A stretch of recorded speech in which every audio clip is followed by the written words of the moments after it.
Hello दोस्तों, welcome back to my channel study with Shweta. मैं श्वेता पांडे आपका मेरे चैनल पे बहुत बहुत स्वागत करती हूँ और उम्मीद करती हूँ कि आप लोग अपनी पढ़ाई में जो TRD 4 की प्रिपरेशन है उसमें कंसिस्टेंट होंगे। एंड बात करें इस वीडियो की, तो ये हमारी लिटरेचर सीरीज का नेक्स्ट वीडियो रहेगा। लास्ट की जो वीडियोस थी उसमें हमने एलिजाबेथ हेनेरा को स्टार्ट किया था और उसमें जो पोइट्री वाला सेक्शन रहता है उसमें हम लोगों ने पूरा कंप्लीट कर लिया था। जितने भी हमारे मेजर एंड माइनर पोइट्स थे उनको मैंने कंप्लीट करवा दिया था। उनके जो इंपॉर्टेंट वर्क्स थे, उनके बायोग्राफी से जो भी चीज़ें थी वो मैंने कंप्लीट करवाने का प्रयास किया था। सो मैंने जब स्टार्टिंग की थी एलिजाबेथ हेनेरा की, तो मैंने बताया था कि इसको हम लोग golden age of English literature के नाम से क्यों जानते हैं। उसमें पहला ये था कि इसमें पोइट्री का डेवलपमेंट हुआ, दूसरा था कि ड्रामा का डेवलपमेंट हुआ था। तो हमने, जैसे मैंने बताया कि हम लोगों ने पिछली वीडियोस में जो अपना पोइट्री वाला सेक्शन था वो कंप्लीट कर लिया था। अब इस वीडियो से हम लोग एलिजाबेथ हेनेरा का जो ड्रामा वाला पार्ट है उसमें बढ़ेंगे। तो आज की वीडियो में हम सबसे पहले देखेंगे कि डेवलपमेंट ऑफ ड्रामा, यानी ड्रामा कहाँ से स्टार्ट हुआ, इंग्लैंड में कैसे पहुंचा, कैसे कैसे सारी चीजें हुई, और फिर आगे की वीडियोस में हम लोग एक एक करके सारे जो ड्रामेटिस्ट रहेंगे हमारे मेजर माइनर, उनके वर्क्स को देखेंगे, उनकी बायोग्राफीज को देखेंगे। तो सबसे पहले बात करते हैं कि ड्रामा जो था वो कैसे इंग्लिश में आना शुरू हुआ, कि स्टार्टिंग से ही इंग्लिश में था क्या बाद में ऐसा आया। तो स्टार्टिंग में यूरोप में जो ड्रामास लिखे जाते थे वो लैटिन लैंग्वेज में लिखे जाते थे। फिर जैसा कि आप लोग जानते होंगे 1066 एडी में इंग्लैंड पे एंग्लो नॉर्मन्स ने अटैक किया। नॉर्मन्स, एंग्लो तो पहले थे, नॉर्मन्स ने अटैक किया। सो नॉर्मन्स आए कहाँ थे? ये विलियम ऑफ नॉर्मेंडी जो था, नॉर्मन्स का जो लीडर था, वो आया था फ्रांस से। तो जब इन्होंने आया, अपना सीज कर लिया इंग्लैंड को, तो इन्होंने अपनी लैंग्वेज भी कोर्ट में स्टेब्लिश की थी। हम लोग ने एंग्लो नॉर्मन वाले वीडियो में ये चीज़ देखी थी। तो जब कोई चीज़ जो मेजर लैंग्वेज होती है, जो कोर्ट की लैंग्वेज होती है, जो फिर उसी लैंग्वेज को सारे राइटर्स भी धीरे धीरे करके फॉलो करना शुरू कर देते हैं, ताकि हमारी वर्क्स को जो किंग या क्वीन होते हैं उनका पैट्रनेज मिले और हम आगे बढ़ पाएँ। तो इसी तरीके से हुआ, जो ड्रामा अभी तक लैटिन में लिखा जाता था, धीरे धीरे करके राइटर्स ने उसको फ्रेंच में लिखना शुरू किया। उसके बाद फ्रेंच के बाद जब धीरे धीरे इंग्लिश का डेवलपमेंट होना शुरू हुआ इंग्लैंड में, लोगों ने इंग्लिश में बोलना शुरू किया, लोगों की जो कॉमन लैंग्वेज थी वो इंग्लिश हुई। देन राइटर्स ने इंग्लिश में बढ़े और उन्होंने ड्रामा को इंग्लिश में लिखना शुरू किया। अब बात करते हैं, ये तो हो गई कि लैंग्वेज का। दूसरी बात होती है कि ड्रामा की स्टार्टिंग कहाँ से हुई। तो जब ड्रामा स्टार्टिंग में प्ले किए जाते थे, तो ड्रामा का मतलब ये नहीं होता कि आप कोई चीज़ लिखी हुई है और आप उसको पढ़ लें। ड्रामा का मतलब ही होता है एक्ट, नाटक। ठीक है, कोई चीज़ करके आपको दिखाई जाए। सिर्फ आप पढ़े नहीं आंखों से या सुने नहीं, आप सुन भी रहे, साथ में उन एक्शंस को होता हुआ अपने सामने देख रहे हैं। तो स्टार्टिंग में होता था कि कुछ जो हमारे यहाँ जैसे बंजारे होते, इस टाइप के लोग होते थे, और वो अलग अलग जाके चर्चेस में, जो गिरजाघर होते थे इंग्लैंड में, वहाँ पे जाके चर्चेस में और जो जीसस क्राइस्ट की लाइफ होती थी उस पर रिलेटेड वो नाटक करते थे। उन्हीं को हम लोग चर्च प्लेस कहते हैं। तो अब बात करते हैं कि सबसे पुराना चर्च प्ले कौन सा था। इसका नाम रहेगा क्वेम क्वेरिटिस। ये इसको हम ओल्डेस्ट चर्च प्ले के नाम से जानते हैं। अब ड्रामा जो था वो चर्च में किस तरीके का होता था और चर्च से आगे निकल कर ये ड्रामा कहाँ गया। जो ड्रामा था वो चर्च से धीरे धीरे करके, चर्च में अब इतने लोग के बैठने की जगह तो होती नहीं थी, तो ये सोचा गया कि कैसे हम ड्रामा को ज़्यादा से ज़्यादा लोगों के बीच में पहुंचाएं। इसलिए ड्रामा धीरे धीरे चर्च से निकलकर मार्केट प्लेस, यानी गली मोहल्ले नुक्कड़ पे होने लगा। जैसे हमारे नुक्कड़ नाटक होते हैं, इस तरीके से मार्केट प्लेस में जाने लगा। अलग अलग तरीके की जो क्या कहते हैं, जो साइकिल थी, जैसे चेस्टर साइकिल, योर्क साइकिल, इनका नाम आपने सुना होगा जब भी लिटरेचर कहीं पढ़ी होगी। तो इस तरीके के जो ग्रुप्स होते थे वो लोग इन सारी चीज़ों को करते थे, अलग अलग जगह पे जाते थे, ड्रामा करते थे। तो बात करते हैं चर्च में कितने तरीके के ड्रामा होते थे, या इस समय पे ड्रामा के कौन कौन से टाइप थे। तो इस समय पे ड्रामा के मेजर दो टाइप थे। पहला टाइप था मिस्ट्री प्लेस। मिस्ट्री प्लेस में होती थी जो क्रिश्चियनिटी के मेजर सेंट्स होते थे, यानी संत महात्मा साधु जन जो होते थे, यानी बिशप्स, पोप्स, ये लोग जो होते थे क्रिश्चियनिटी के, उनके बारे में जो उनकी लाइफ होती थी, जो उनकी टीचिंग्स होती थी, उनको मिस्ट्री प्ले में दिखाया जाता था। दूसरा रहता था हमारा मिरेकल प्ले। मिरेकल प्ले में जैसे जीसस क्राइस्ट जो थे उनकी लाइफ को दिखाया जाता था। आप जानते होंगे मिरेकल करना किसका, मिरेकल यानी चमत्कार करना किसका काम होता है? भगवान का काम। तो आप इससे याद रख सकते हैं कि जो मिरेकल प्लेस होते थे वो जीसस क्राइस्ट से रिलेटेड होते थे। अब ये भी दो तरीके के होते थे। एक होता था जो कि क्रिसमस पे करवाया जाता था, दूसरा होता था जो कि ईस्टर पे करवाया जाता था। ईस्टर, इनके दो फेस्टिवल्स रहेंगे क्रिश्चियनिटी में, दो फेस्टिवल्स है मेजर। एक है क्रिसमस डे जो 25 दिसंबर को पड़ता है, एंड एक ईस्टर होता है। तो क्रिसमस के दिन ये लोग जीसस क्राइस्ट की बर्थ की स्टोरीज को दिखाते थे, और जब ईस्टर की बात होती है तो वहाँ पे वो लोग जीसस क्राइस्ट की डेथ या उनके जो कर्सिफिकेशन की स्टोरीज होती थी उनको दिखाया करते थे। फिर हम बात करते हैं जो जैसे हमने मिरेकल प्ले की, तो ओल्डेस्ट मिरेकल प्ले कौन सा है? तो ओल्डेस्ट मिरेकल प्ले रहेगा हमारा ल्यूडस सेंटा दे कैथरीन। ल्यूडस सेंटा दे कैथरीन ये हमारा ओल्डेस्ट मिरेकल प्ले के नाम से जाना जाता है। अब ये तो हो गई हमारी मिस्ट्री एंड मिरेकल प्लेस की। अब एक तरीके का ड्रामा होता है वो जिसे हम कहते हैं इंटरल्यूड्स। सो जैसा आप लोग इंटरल्यूड्स के नाम से जान गए होंगे, मूवीज में क्या होता है, इंटरवल होता है, थोड़े से टाइम के लिए होता है, उसी तरीके से इंटरल्यूड्स होते हैं, ये शॉर्ट टाइम ड्रामा होता है।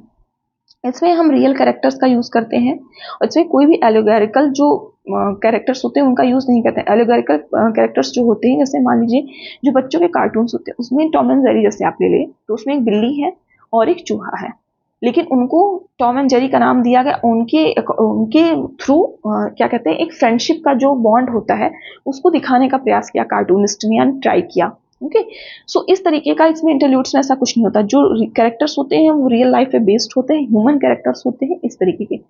फिर बात करते हैं इंटरल्यूड्स में मेजर नाम किसका आता है, तो मेजर नाम आएगा जॉन हेवुड का। जॉन हेवुड के दो प्लेस रहेंगे। पहला है 4 Ps, दूसरा रहेगा the play of the weather. इन दो प्लेस को हम इंटरल्यूड्स के एग्जाम्पल के रूप में जान सकते हैं।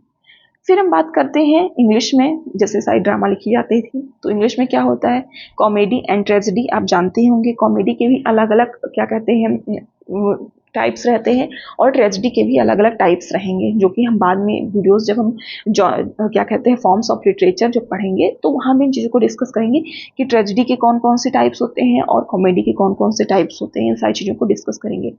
सबसे पहले हम जानते हैं कि इंग्लिश लैंग्वेज की हमारी जो पहली ट्रेजेडी थी वो कौन थी। तो मैंने 2-3 बार इस चीज़ को डिस्कस किया, और आप जो भी स्टूडेंट्स होंगे लिटरेचर के वो जानते होंगे कि जो फर्स्ट इंग्लिश ट्रेजेडी है वो है गॉर्बेडक। इसके जो राइटर हैं वो Thomas Norton and Thomas Sackville हैं। इसे हम first revenge tragedy in English भी कहते हैं, या first tragedy of English language भी कहते हैं, या इसे हम first play written in blank words के नाम से भी जानते हैं गॉर्बेडक्स। और इसका एक क्या कहते हैं जो अनदर नेम है वो पूछा जाता है, तो रहेगा फेरेक्स एंड पोरेक्स। इसका गॉर्बेडक का जो दूसरा नाम रहेगा वो रहेगा फेरेक्स एंड पोरेक्स।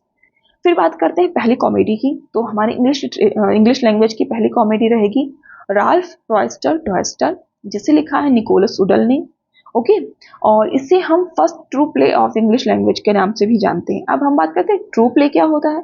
सो जैसे आप जब भी शेक्सपियर या मार्लो को पढ़ते होंगे तो उनके जो प्लेस होते हैं या ड्रामा होते हैं आप उनको देखते होंगे, वो एक्ट्स और सीन्स में डिवाइड होते हैं। जैसे शेक्सपियर के जो मेजर प्लेस आप देखेंगे वो 5 एक्ट्स में डिवाइड होते हैं, ठीक, 5 एक्ट्स।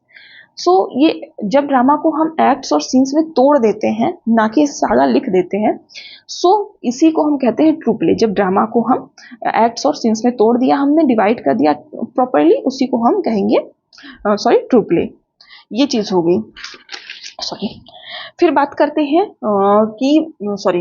एक टर्म आता है, जैसे आप लिटरेरी टर्म पढ़ेंगे तो वहाँ पे भी आप देखेंगे 3 ड्रामेटिक यूनिटीज का नाम। सबसे पहले जानते हैं कि ये होता क्या है और इसको दिया किसने। तो दिया इसको अरिस्टोटल ने। किसने दिया, उनका एक वर्क आएगा द पोएटिक्स, उसमें इन्होंने 3 ड्रामेटिक यूनिटीज की बात की है। ये यूनिटीज होती क्या, बेसिकली इन्होंने ये बात की, जो इनका पूरा वर्क जब पढ़ेंगे उसकी समरी देख लीजिएगा, तो इन्होंने सारा जो भी बात की वो इन्होंने ट्रेजेडी के ऊपर की है। बट उसमें इन्होंने बताया कि जैसे इन्होंने ट्रेजेडी के बारे में आप जब वहाँ पढ़ेंगे तो देखेंगे सबसे इंपॉर्टेंट इन्होंने प्लॉट को बताया है, कि किसी भी ट्रेजेडी के लिए जो सबसे इंपॉर्टेंट चीज़ होती है वो उसका प्लॉट होता है। बट अभी बात करते हैं 3 ड्रामेटिक यूनिटीज़ की, तो उसमें उन्होंने 3 चीज़ें बताई कि जब कोई ड्रामेटिस्ट ड्रामा लिखे या प्ले लिखे तो उसे 3 चीज़ों का, जो मेजर 3 चीज़ें होती हैं उनका ध्यान रखना चाहिए। तो सबसे पहला उसमें रहता है टाइम, दूसरा रहता है प्लेस, एंड तीसरा रहता है action. Time, place and action, इन तीनों चीज़ों को इन्होंने बताया 3 ड्रामेटिक यूनिटीज़, और इनका ध्यान रखना चाहिए। अब बात करते हैं ये होता क्या है। तो सबसे पहले बात करते हैं हम टाइम की। तो एरिस्टोटल ने कहा जब आप कोई ड्रामा लिखें तो कोशिश करें, मतलब कोशिश नहीं, जो आइडियल ड्रामा होना चाहिए वो विदिन 24 आवर्स उसकी सारी चीज़ें, जो जितने भी एक्शंस होते हैं वो कंप्लीट हो जाने चाहिए विदिन 24 आवर्स। ये हो गई टाइम की बात। फिर उन्होंने बताया एक्शन। तो एक्शन में इन्होंने कहा कि आप जब कोई प्ले लिखें तो एक प्ले में आप किसी एक एक्शन या किसी एक ह्यूमन वर्च्यू की बात करें, अलग अलग चीज़ों को आप सेम प्ले में डिस्कस नहीं करें।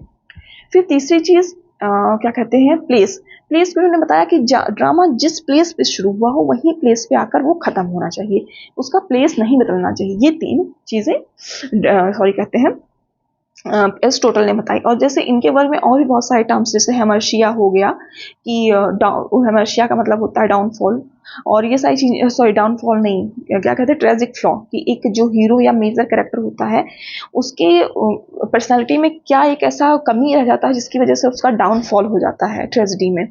सो ये चीज़ें बाद में जब लिटरेरी टर्म्स आप पढ़ेंगे, कैथारिसिस इन्होंने बताया, और बहुत सारे टर्म्स इन्होंने छोटे छोटे इसमें दिए हैं, वो उससे काफ़ी क्वेश्चंस आते रहते हैं हमारे एग्जाम में। तो जब हम बाद में इनको पढ़ेंगे, लिटरेरी क्रिटिसिज्म में इनका ये टॉपिक आएगा, तो जब उसको हम लोग पढ़ेंगे देन वहाँ पे इसको हम देखेंगे। सो ये हो गई हमारी डेवलपमेंट ऑफ ड्रामा की बात, कि ड्रामा कैसे स्टार्ट हुआ, पहला ड्रामा कौन सा था, मिस्ट्री प्लेस क्या होते हैं, मिरेकल प्लेस क्या होते हैं, इंटरल्यूड्स क्या होते हैं, और जो मेजर ड्रामा होता है हम उसे दो पार्ट में डिवाइड कर लेते हैं, जैसे कॉमेडी एंड ट्रेजेडी। तो अलग अलग कॉमेडीज से, कॉमेडी ऑफ ह्यूमर्स हो गई, कॉमेडी ऑफ मैनर्स हो गई, और ये सारी चीज़ें हम इनकी बाद में बात करेंगे। जैसे कॉमेडी ऑफ ह्यूमर्स की ही बात करें आप, तो इसको दिया था बेन जॉनसन ने। उन्होंने 4 ह्यूमर्स की बात की कि जो ह्यूमन नेचर होता है उसमें 4 तरीके की ह्यूमर्स होते हैं। सैंग्विन होता है, फ्लैग्म, सॉरी ब्लड होता है, फ्लैग्म होता है, yellow bile and black bile, और इसके अकॉर्डिंग उन्होंने ह्यूमंस के अलग अलग कैरेक्टर्स बताए। एंड कॉमेडी ऑफ मैनर्स, जो कि मैं पहले ही बता चुकी हूँ, ये रेस्टोरेशन एज में लिखा जाता है, जिसमें जिनको हम सेक्सुअल कॉमेडीज भी कहते हैं।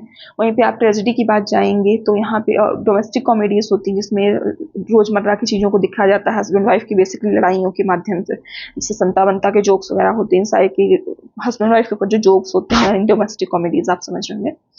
और ट्रेजेडीज की बात करें तो उसमें रिवेंज ट्रेजेडी, जैसे कि हेमलेट हो गया, ये सारी चीज़ें करके हम लोग आगे आगे धीरे धीरे जैसे जैसे ड्रामा में आगे बढ़ते जाएंगे, अलग अलग पोइट्स, सॉरी अलग अलग ड्रामेटिस्ट को पढ़ेंगे, सो उस अकॉर्डिंग हम अपना डिफ्रेंशिएशन करते चलेंगे। अब बात करते हैं जो हमारे मेजर ड्रामेटिस्ट रहेंगे, जो इस एज में पढ़ना रहेगा, तो 3 हमारे मेजर ड्रामेटिस्ट रहेंगे जिनको हमें पढ़ना है। उसमें सबसे पहले रहेंगे क्रिस्टोफर मार्लो, फिर रहेंगे विलियम शेक्सपियर, एंड रहेंगे बेन जॉनसन। ये 3 हमारे मेजर रहेंगे। उसके बाद बहुत सारे छोटे छोटे हैं, जैसे जॉन वेबस्टर हो गए, एंड तब अभी नाम नहीं याद है, जैसे एक को तो जॉन वेबस्टर का नाम मुझे अभी याद है, एंड मैं थोड़ा देख के बताती हूँ इसका।